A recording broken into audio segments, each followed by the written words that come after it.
Hi dear students, myself Purushottam Sharma and I welcome you to the YouTube channel of Shrimati मोहरी देवी Taparia girls college. आज अपन electronics जो अपन subject पढ़ रहे थे उसके अंदर कुछ इम्पोर्टेंट डेफिनेशंस पढ़ने वाले हैं जो अपने आगे काम आने वाली हैं इलेक्ट्रॉनिक्स सब्जेक्ट के अंदर और इस यूनिट के अंदर भी। तो हमने अब तक क्या पढ़ चुके थे अपन नॉर्मल, हमने स्टार्ट में भी कुछ डेफिनेशंस पढ़ी थी, उसके बाद हमने किरचॉफ के लॉज पढ़े थे, एनालिसिस पढ़ा था, परिपथ विश्लेषण उसके अंदर आया था, उसके बाद अब हमने प्रतिबाधा के बारे में भी पढ़ा।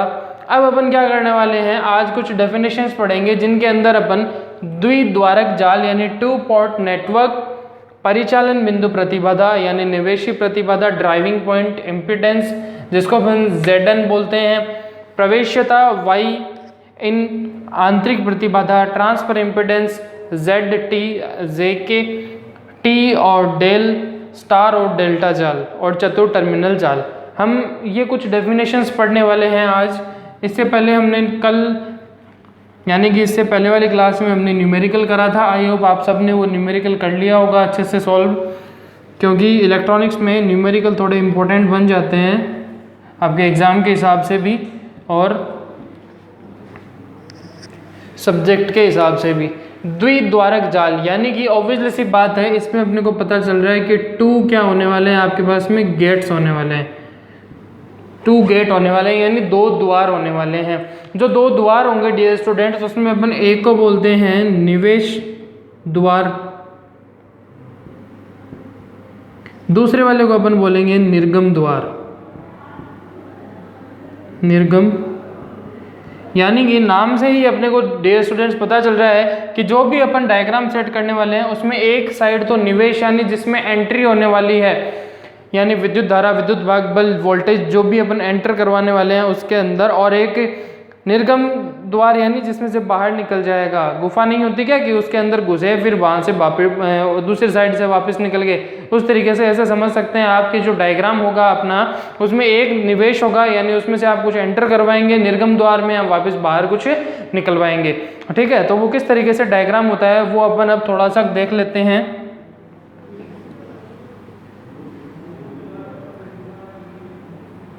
ये वो अपनी गुफा हो जाएगी जिसके अंदर अपन कुछ भी डाल देंगे, और इधर ये अपना अच्छा सा सुंदर सा वहाँ पे क्या बन जाएगा, एक गेट बन जाएगा। ठीक है, अब ये जो गेट बना है उस गेट के अंदर यहाँ पे अपन एक क्या लगाएंगे, जनित्र लगाएंगे।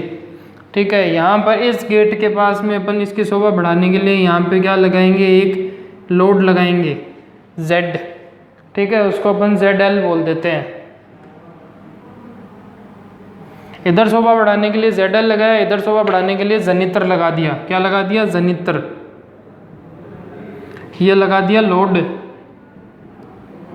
और ये अपनी प्यारी सी क्या हो गई, गुफा हो गई, यानी कि वो जो अंदर का पार्ट हो गया उसके अंदर ये घर हो गया अंदर वाला। पीछे वाले गेट से उधर से निकल सकते हो, इधर से एंटर कर सकते हो, यानी कि यहाँ पे एंट्रिंग धारा यानी जो इसके अंदर जाएगी वो वाली धारा, इधर से बाहर I2 धारा निकलने वाली है।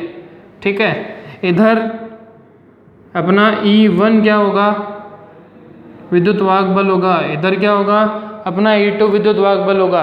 तो ज़्यादा अपने को यहाँ लोड ले रखा है, अपने को लोड लेने की नीड नहीं है। सिंपल सा यहाँ पे अपने को पता चल रहा है कि ये जनित्र है, ये लोड है, यहाँ से आप इसको निवेश द्वार बोल सकते हो, यानी कुछ भी आप इसमें एंटर करवाएंगे, प्रतिरोध आपका जो भी है, वोल्टेज धारा, यहाँ से निर्गम यानी यहाँ से कुछ ना कुछ बाहर वापस आपको रिजल्ट मिलने वाला है। ये नहीं होगा कि कोई घर के अंदर घुसार बाहर उधर से निकला ही नहीं, अंदर का अंदर ही रह गया, वो नहीं होने वाला। आपको कुछ ना कुछ वहाँ पे रिजल्ट मिलने वाला है। ठीक है, ऐसे बोल सकते हो यहाँ। हाँ, चेंजेस किस तरीके से आ सकते हैं, सपोज कर लीजिए कि काफ़ी लेंदी गुफा है, यहाँ से अपन अंदर घुसे और ऐसे मान लो कि मैं एनर्जी लेके घुसा, काफ़ी ज़्यादा 100 लेवल पे घुसा, फिर वहाँ पे मैंने अंदर काम करा, तो हो सकता है मेरी जो एनर्जी वो बाहर निकलूँ तो बढ़ के भी मेरे को मिल जाए या फिर कम होकर भी मिल जाए, बट ये है कि आपको रिजल्ट में कुछ ना कुछ वहाँ पे मिलेगा। तो इस तरीके से ये आपका क्या बन जाता है, द्विद्वारक जाल बन जाता है, 2 पोर्ट नेटवर्क बन जाता है। आई होप ये आपको समझ में आया होगा। आगे के पॉइंट के ऊपर चलते हैं। इसके आगे का पॉइंट क्या है अपने पास में, परिचालन बिंदु प्रतिबाधा यानी निवेशी प्रतिबाधा। परिचालन बिंदु प्रतिबाधा यानी निवेशी प्रतिबाधा। निवेशी समझ में आया, गेट के अंदर जाएंगे तब वहाँ पे उसका उपयोग में लेंगे, यानी कि इसको अपन मैं बोल देता हूँ नंबर 2 निवेशी प्रतिबाधा। निवेशी प्रतिबाधा से नाम ही पता चल रहा है, नाम से, कि एंटर साइड के अंदर ये प्रतिबाधा उपयोग में आपके आने वाली है, यानी कि अंदर की साइड में Z इन प्रतिबाधा के बारे में हमने पढ़ा था। अब यहाँ पे हम Z इन यानी अंदर की साइड में जो प्रतिबाधा है उसकी बात कर रहे हैं। अब वो प्रतिबाधा अंदर की साइड में, इधर हमने यहाँ पे जनित्र लगा था, लेकिन अंदर कैसे होएगा, फिर उस जनित्र को हटाना पड़ेगा, वहाँ पे उसकी जगह क्या लगाना पड़ेगा, लोड लगाना पड़ेगा। और जब अपन वहाँ पे लोड टिका देते हैं उसका मतलब क्या होगा, इधर अंदर की साइड में भी आपका प्रतिबाधा है, बाहर की साइड में भी प्रतिबाधा है। प्रतिबाधा यहाँ पे आपके मिल गए और वो क्या बन गई, निवेशी प्रतिबाधा बन गई। यानी आपने अंदर के साइड में क्या एंटर करवाया है, गेट के साइड से निवेशी प्रतिबाधा एंटर करवाई है। वो क्या हो जाएगी, इधर अपना E1 विद्युत वाहक बल था और इसकी धारा क्या थी, I1 थी। तो कुल मिला के आपका जो निवेशी प्रतिबाधा है वो क्या बन गई, E1/I1 बन गई। इसमें इतना ज़्यादा कुछ सोचने वाली बात नहीं है, सिंपल सा तरीका है, आराम से अपने को ये पता यहाँ पे चल गया। अब प्रवेश्यता की बात करी थी। प्रवेश्यता मैंने आपको बताया था कि प्रतिबाधा तो क्या करेगी, प्रतिबाधा यानी कि आपके उस काम को करने के अंदर बीच में अवरोध उत्पन्न करवाएगी, बीच में कुछ ना कुछ पंगा करने वाली है।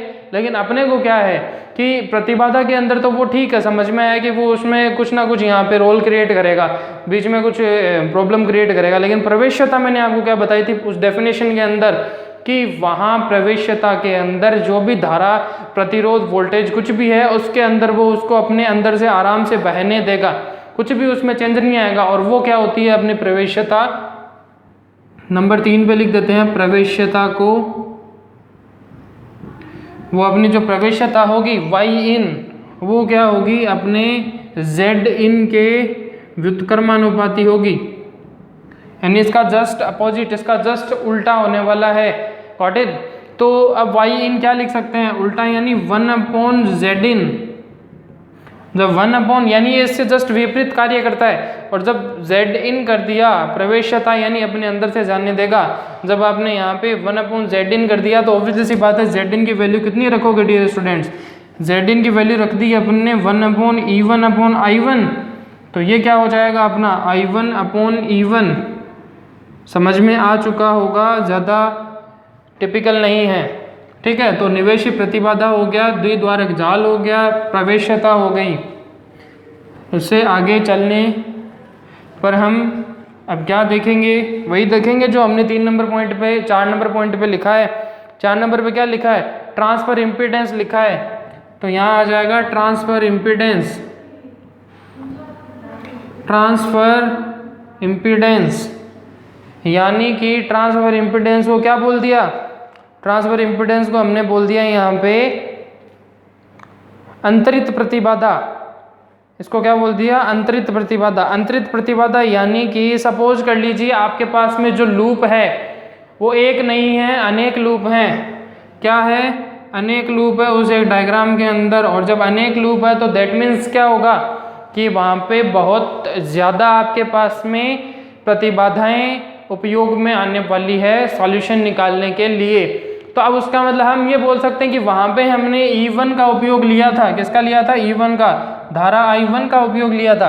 अब अपन अगर ऐसे बोल देते हैं कि मेरा जो लूप है उसके अंदर अगर आपका जो विद्युत वाहक बल है अगर वो I नंबर पे है, यानी I वाला जो मेरा विद्युत वाहक बल है उसका उपयोग करके मैं कौन सी नंबर की धारा उत्पन्न कर देता हूँ, मैं K नंबर की धारा उत्पन्न कर देता हूँ। कौन सी कर देता हूँ, K नंबर की। तो यहाँ जो सीन क्रिएट हो रहा है वो किस में आएगा, आपके अंतरित के अंदर आ जाएगा। यानी ट्रांसफर करवा रहे हैं आप एक प्रतिबाधा से दूसरी प्रतिबाधा के अंदर। तो सीधा सीधा ये हो जाएगा Z transfer IK is equal to EI upon में आ जाएगा आपका IK, ठीक है। तो ये आपका क्या हो जाएगा, ट्रांसफर इम्पीडेंस हो गया। उसके बाद आगे की क्लास के अंदर हम कुछ जो प्रमेय वगैरह होंगी उनके बारे में डिस्कस करेंगे।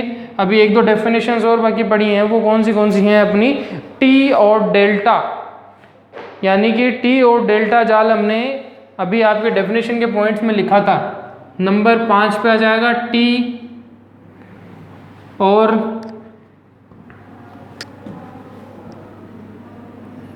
डेल्टा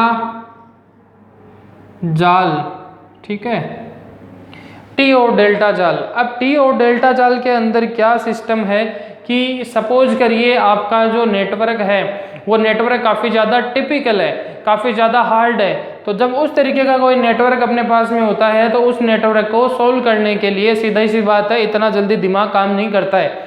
तो उसके लिए आपको क्या करना पड़ेगा, उसके छोटे छोटे टुकड़े करने पड़ेंगे, उसमें से आपको एक एक अलग अलग क्या करने पड़ेंगे, अलग अलग लूप उठाने पड़ेंगे। और जब आप इस तरीके का कुछ काम करते हो कि आपके पास में एक बहुत टिपिकल प्रॉब्लम है, उस टिपिकल प्रॉब्लम के आप छोटे छोटे पार्ट करके उसको सोल्व करते हो, वो किस में आता है, आपके टी और डेल्टा जाल में आता है। वो टिपिकल अपनी किस में होती है, जाल के अंदर, नेटवर्क के अंदर होती है। तब वहाँ पे अपन क्या करते हैं कि सपोज करिए आपके पास में एक कोई टिपिकल जाल है उसके अंदर, और वो जो टिपिकल आपका जाल है, कॉम्प्लेक्स जाल है, वो कुछ इस तरीके से हो सकता है। किस तरीके से हो सकता है, इस तरीके से।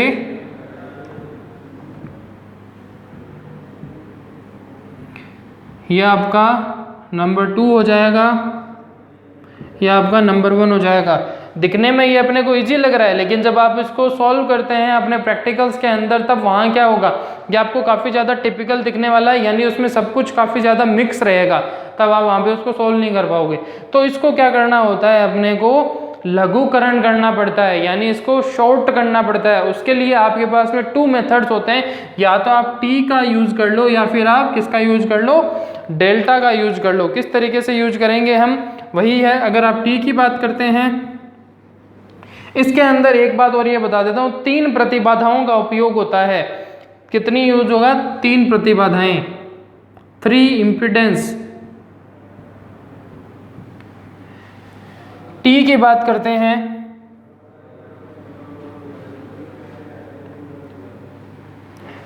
अगर हम यहां पे इस तरीके का लेते हैं,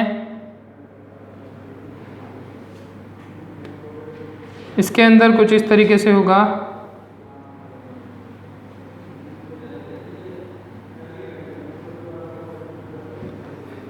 ये हो जाएगा अपना नंबर 1, ये हो जाएगा अपना नंबर 2।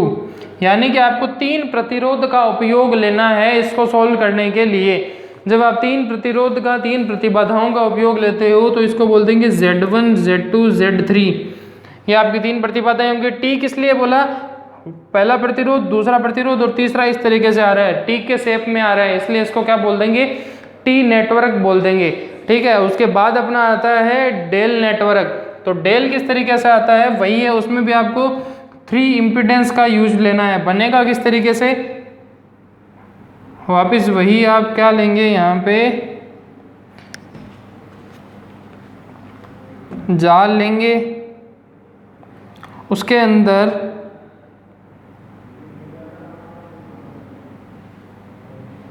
यहाँ पे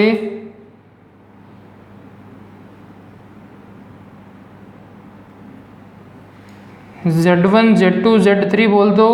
यहाँ पे क्या हो जाएगा अपना, ये हो गया 2, ये 2 यानी निर्गम निवेश, यहाँ से निर्गम, यहाँ से यहाँ पे निवेशी, ये वाली निर्गम हो जाएगी।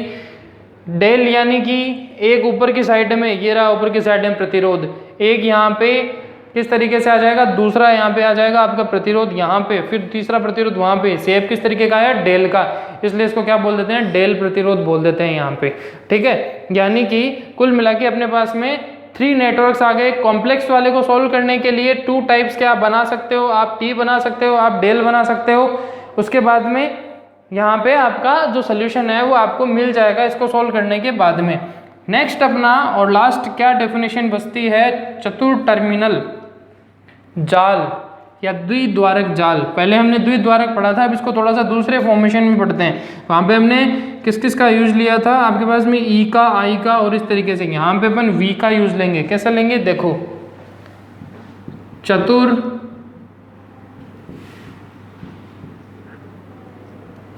टर्मिनल जाल। चतु टर्मिनल से ही पता चल रहा है कि 4 टर्मिनल इसके अंदर प्रेजेंट अवेलेबल मौजूद होने वाले हैं। ठीक है, तो वो किस तरीके से होगा, देखो अपना इस तरीके का ये सेट होता है, यहाँ पे 1 और 1, यहाँ पे 2 और 2, इधर इधर, इसको बोल दो V1, इसको बोल दो V2। ठीक है, यहाँ पे बोल दो I1 और यहाँ पे I2। यानी कि यहाँ पे क्या सिस्टम है कि आपका 1 और 2 ये टर्मिनल, 4 टर्मिनल हो गए, 1 2 3 4, और इसके अंदर ये हो गया आपका निवेशी वाला, ये हो गया निर्गम वाला। तो इस तरीके से टोटल 4 इसके अंदर टर्मिनल अपने पास में अवेलेबल हो गए।